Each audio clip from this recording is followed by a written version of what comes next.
तो इस वक्त की सबसे बड़ी खबर यह है कि सम्राट चौधरी के बुलडोजर एक्शन से अब आरजेडी को परेशानी होने लगी है। तेजस्वी यादव बहुत परेशान हो गए हैं। आरजेडी सीधे तौर पे इसे अनैतिक बता रही है, कह रही है कि भाई साहब ये अनैतिक काम जो है वो हो रहा है। किसने रोका था पहले कार्रवाई से? अचानक से बुलडोजर चलाने की क्यों नौबत आई? आरजेडी को क्यों हो रही है बहुत ज्यादा परेशानी? सब कुछ आपको विस्तार पूर्वक बताएंगे, समझाएंगे।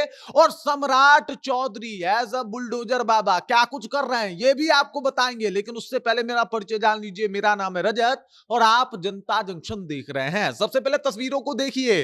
दनादन सम्राट चौधरी का जो है वो बुलडोजर चल रहा है। लगातार बुलडोजर जो है वो चलाए जा रहे हैं। जो भी अतिक्रमण है उसे हटाने का प्रयास किया जा रहा है। इसके अलावा लगातार अपराधियों की जो सूची है वो भी गृह मंत्रालय के द्वारा जारी किया जा रहा है कि भाई साहब इस फेज में, मतलब फेज वाइज अपराधियों का सफाया बिहार से शुरू हो चुका है और हर एक फेज में 1300 नाम, 1200 नाम इस तरीके से लिए जा रहे हैं। और इसमें कई बड़े जो है वो अपराधी या फिर भू माफिया, बालू माफिया, ये तमाम लोग शामिल हैं। कुछ नेताओं के भी नाम आ रहे हैं और माना जा रहा है कि सबके ऊपर सम्राट का बुलडोजर चलने वाला है। सम्राट चौधरी किसी को नहीं बख्शने वाले हैं। और इसी बीच आरजेडी को बहुत परेशानी हो रही है इस बात से। भाई साहब आरजेडी के तरफ से ये कहा गया है कि भाई ये जो है वो अनैतिक है, ये गलत है। दरअसल आपको बता दूं कि आरजेडी के प्रदेश अध्यक्ष मंगनीलाल मंडल का कहना है कि भाई अभी आपने जो ये लिस्ट जारी कर करके ये जो आप काम कर रहे हैं ये इससे पहले क्यों नहीं किया? मतलब साफ तौर पे इन लोगों का कहना है कि जब भाजपा फुल फॉर्म में आ चुकी है और ये सब कुछ भाजपा का किया धरा है, ना कि नीतीश कुमार का।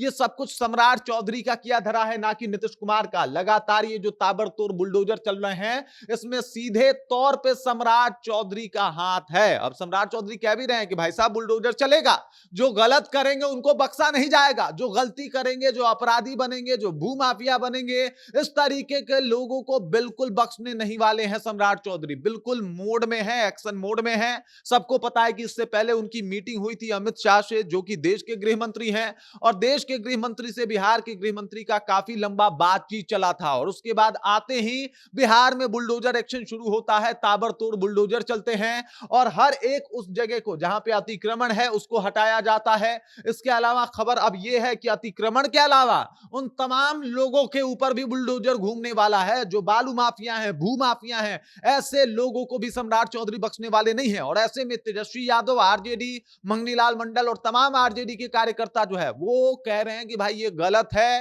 ये जो बुलडोजर एक्शन है कहीं ना कहीं बहुत ज्यादा इसमें गरीब पिस रहे हैं। हालांकि अगर देखा जाए तो बुलडोजर उन्हीं लोगों पे चल रहा है जिन लोगों ने अतिक्रमण किया है।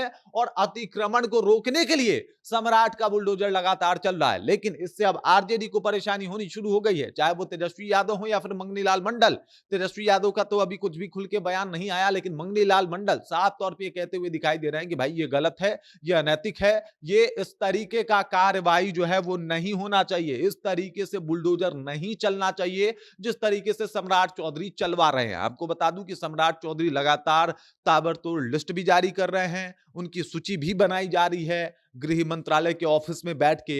और उन तमाम लोगों को टारगेट किया जा रहा है जो लोग अपराध में इन्वॉल्व रहे हैं या फिर जिनकी वजह से बिहार में अपराध जो है वो चरम पे जो है वो पहुंचा हुआ है। आपको बता दूं कि तुरंत मामले का निष्पादन भी किया जा रहा है। इस तरीके का माहौल बना हुआ है और इस तरीके से पुलिस जो है वो एकदम से एक्टिव मोड में आ गई है। अपराधी बख्शे नहीं जा रहे हैं, तुरंत उनको धर दबोचा जा रहा है। सिवान वाले मामले को ही देख लीजिए। और इस तरीके से गृह मंत्री का ये कड़ा रुख, ये कड़ा एक्शन जो है वो आरजेडी के परेशानी का कारण बनती हुई दिखाई दे रही है। बाकी जिस तरीके से बुलडोजर मोड में चल रहे हैं अभी सम्राट चौधरी, उसे कैसे देखते हैं? और गृह मंत्री के तौर पे आप सम्राट चौधरी को अभी आप कैसे देख रहे हैं? जिस तरीके से ताबड़तोड़ बुलडोजर है, लगातार अतिक्रमण हटाने का प्रयास है, लगातार बिहार में जो है वो जीरो टॉलरेंस की नीति के ऊपर, अपराध पे जीरो टॉलरेंस की नीति जो लागू किए हैं, उसको आप कैसे देखते हैं? कमेंट करके अपना विचार हम तक पहुंचाइए। बाकी आप देख रहे हैं जनता जंक्शन, इससे जुड़ा हुआ कुछ भी अपडेट आप तक पहुंचाएंगे हम। आप देखते रहिए जनता जंक्शन। मेरा नाम रजत है।